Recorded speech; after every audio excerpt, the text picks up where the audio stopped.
આજ કદાચ મને માતાને જોઈ, મારા દર્શન કરી, મારા વાતો, મારા પ્રવચન સાંભળી, જેના મુખે થોડી ઘણી હસી આવતી હશે, થોડી ઘણી સ્માઇલ આવતી હશે ને, તો સમજી લો આ સ્માઇલ તમારી ક્યારેય નહીં જવા દઉં.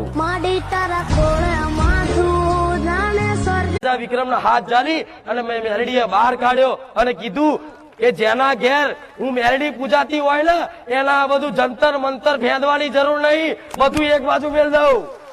તું જો તો પૂછવાનું, બધા વેમ કરવાના, બધા એક બાજુ મેળ દઉં. વિશ્વાસ રાખો, હું મેલડી છું.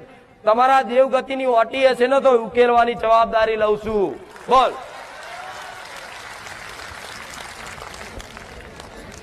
ઉકેલવાની જવાબદારી લઉં છું વગર બેઠા કે બોલ.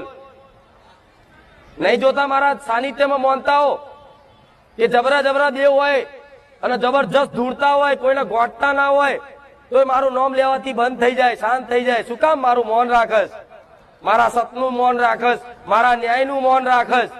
તો તમારા ગમે તેવા એવા નડતર હશે ને તો મારા વિશ્વાસે રહેજો વડા, તમારી એ બધી દેવી શક્તિઓ હશે ને કદાચ, તો એ મારું મૌન રાખી અને અત્યારે કોઈ નુકસાન નહીં.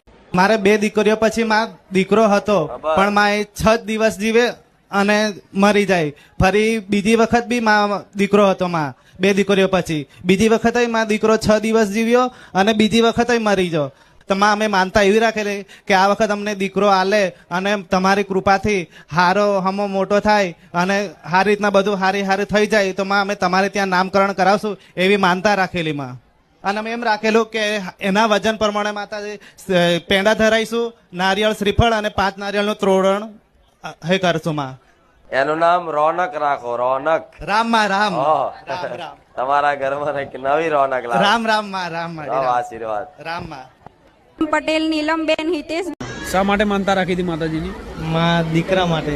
બરોબર. એટલે આગળ લગ્ન કરે કેટલા વર્ષ થયા હતા તમારે? 9 વર્ષ થયા હતા. 9 વર્ષથી કોઈ સંતાન નતું? કોઈ સંતાન નથી. બરોબર. તો ડોક્ટર દવાખાના ભૂવા કર્યા છે ને તમે? બહુ ભૂવા કર્યા હતા, દવાખાને બહુ કર્યું, પણ કોઈ રિઝલ્ટ જ નહીં બતાવ્યું. ભાઈ માતાજીની માનતા મારી હતી કે માં મારા ઘરે સારા દિવસ થશે તો 11 રવિવાર માં ભરી જશું.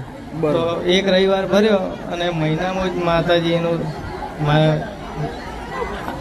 દેખાઈ આવ્યું.